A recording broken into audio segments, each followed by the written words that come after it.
बिस्मिल्लाह दी बरकत। अज मैं बनावांगी रमज़ान अफतारी वास्ते जूसी फ्रूट चाट।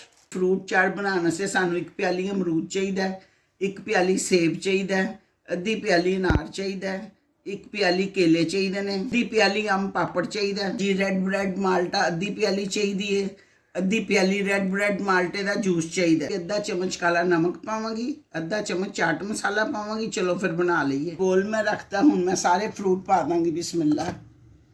सेब भी पा दांगी, अनार पा दांगी, अंब पापड़ पा दांगी, अमरूद पा दांगी, जूस पा दांगी, चाट मसाला ते काला नमक पा दांगी।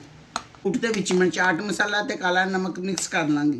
फ्रूट दे विच चाट मसाला ते नमक मिक्स हो गया, जूसी फ्रूट चाट तैयार हो गई है। तुसी सब्सक्राइब करो तो मैं तुहानू डिश आउट करके दिखानी है। बेटा जी, मैं रमज़ान अफतारी से जूसी फ्रूट चाट डिश आउट करती। तुसी भी ऐसा बनाना। दुआवां याद रखना। अल्लाह हाफिज़।